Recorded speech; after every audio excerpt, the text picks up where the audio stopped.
C'est ici, à Andenne, que l'équipe du Namurois.com se retrouve afin de vous faire découvrir le musée de la céramique. Nous y sommes reçus par M. Piekowski, directeur conservateur, véritablement passionné par son métier.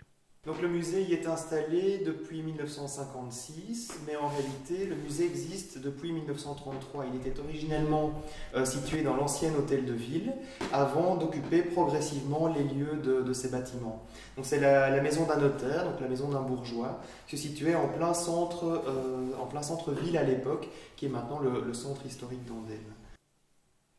Monsieur Piekowski nous explique la céramique, la faïence, la porcelaine, qui font partie intégrante de l'histoire d'Andenne. Il nous entraîne dans le passé afin de mieux comprendre. Au niveau des productions céramiques, on a les grandes matières qui constituent également les cycles chronologiques du musée, principalement la faïence fine, la porcelaine et le grès.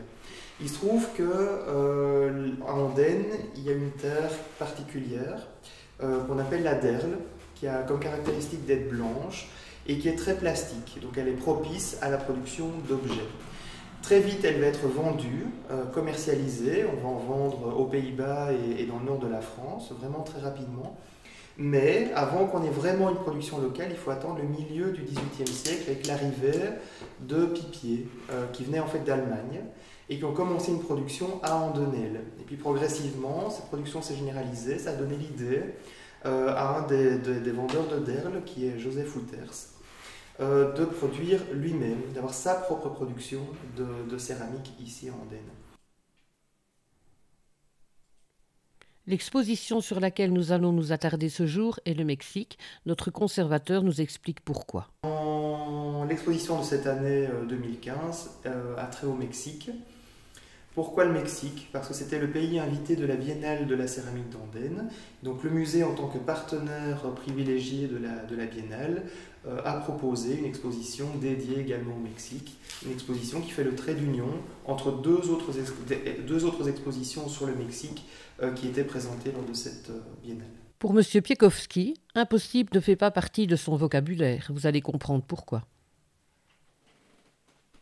Alors l'exposition Mexique, c'est un petit défi en soi.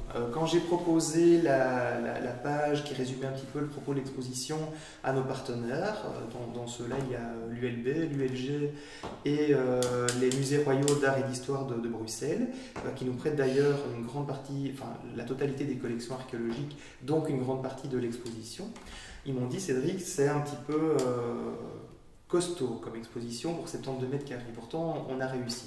Pourquoi ça leur paraissait si costaud? Simplement parce qu'on part de moins 1500 avant Jésus-Christ, on arrive jusqu'en 2015, dans seulement 72 mètres carrés, donc c'était un défi en soi. Pourquoi l'avoir fait? Pour montrer la continuité culturelle, la transmission. C'est le propos même de l'exposition, la transmission des codes culturels à travers la céramique au Mexique. Le mieux c'était de partir du début, de 1500, et de revenir vers les artistes contemporains, mais aussi les projets. Il y a un projet socio-économique qui est présenté dans le cadre de l'exposition, j'aurai l'occasion d'en parler un petit peu après. C'est également une manière de montrer qu'au Mexique on a réussi cette continuité de la transmission des savoir-faire et de la culture, mais à Andenne, par contre, on vit une rupture.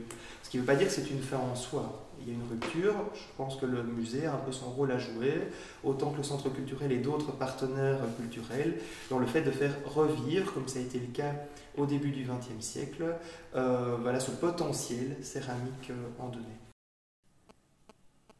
Nous découvrons Gustavo Pérez, artiste contemporain, personnage riche et surprenant, qui nous fait voyager dans son monde. Gustavo Pérez, c'est un travail d'un autre style, qui est moins relié de manière aussi immédiate au passé archéologique. C'est un personnage qui a une bibliothèque énorme, qui parle plusieurs langues, dont le néerlandais, à faire rêver d'ailleurs. Il parle le français à merveille et d'autres langues. Sa bibliothèque est tout aussi riche que l'homme. Et il a également 40 ans de métier. Et donc lui, ce qu'il a fait, c'est évoluer la forme dans quelque chose qui lui parle. Alors quand on lui demande comment il se voit comme artiste contemporain, il dit non, mais c'est pas comme ça qu'il faut voir les choses. Moi, je suis d'abord potier. Alors, ce qui est très surprenant, parce que quand on voit son travail, on n'associe pas à un potier. Et c'est ce qu'il explique, c'est que sans le travail relatif autour, sans la composition d'un pot au début de son travail, il n'y aurait pas de travail. Et donc il est d'abord potier avant d'être artiste contemporain. Et c'est après 40 ans de métier et d'évolution qu'on peut découvrir toute la richesse des formes qu'il a mises en place avec des influences de partout. Il a eu l'occasion notamment de faire des séjours à la manufacture de Sèvres. Et donc c'est vraiment quelqu'un qui a une grande richesse culturelle et en termes de savoir-faire technique, céramique. Monsieur Piekowski, parlez-nous donc de votre pièce préférée. C'est un tlaloc, une sculpture contemporaine, qui est en fait une pièce complètement contemporaine, donc on ne l'identifie pas comme le dieu de la pluie Tlaloc. Pourquoi? Parce que ça, simplement, il a utilisé pour mettre les yeux. Tlaloc se caractérise par deux grands yeux, bien ronds, et ici, il les a remplacés par des engrenages. Parce qu'il associe le Tlaloc à la pluie à l'agriculture. L'agriculture, c'est ce qui met l'homme en mouvement. Le mouvement, c'est ce qui caractérise l'engrenage, mais c'est ce qui caractérise également la société industrielle. Et moi, j'ai accroché tout de suite à cette pièce parce que j'ai trouvé que c'était une métaphore parfaite pour Andenne, qui s'est construite sur l'industrie et sur la céramique. C'est pour ça qu'on termine l'exposition par cette pièce, comme un clin d'œil également à la ville. Qui a participé à votre projet Mexique? Alors le projet Mexique, c'est également la participation de l'Athénée royal Jean Tousseul d'Andenne. Ce sont des classes d'infographie qui ont participé au projet. Les dessins qui sont vraiment dans la cage escalier, entre le premier et le deuxième, ont l'air très simples, mais en réalité c'est du dessin vectorisé.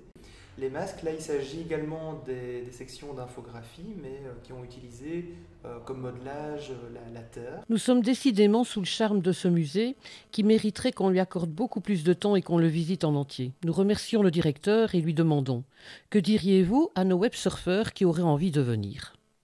Que ça vaut le détour. Voilà. C'est une chose qu'on entend souvent, c'est qu'Andenne n'est peut-être pas sur le trajet habituel qu'on peut faire quand on est dans un rythme travail-maison. Mais il faut savoir que le musée est beaucoup plus grand qu'il en a l'air, il bouge toute l'année, il y a toujours des choses à venir voir. C'est un musée dans lequel on peut se poser également, puisque c'est un cadre d'une maison. L'accueil au niveau de l'équipe reste également familial, c'est un accueil qui est très détendu, ce n'est pas l'accueil de musée, comptoir, il y a tout le cadre et l'atmosphère. Donc je voudrais faire une invitation aux websurfeurs, c'est de ne plus hésiter à venir perdre son temps au musée. C'est vraiment une des choses qui est parmi les meilleures choses à faire peut-être au XXIe siècle.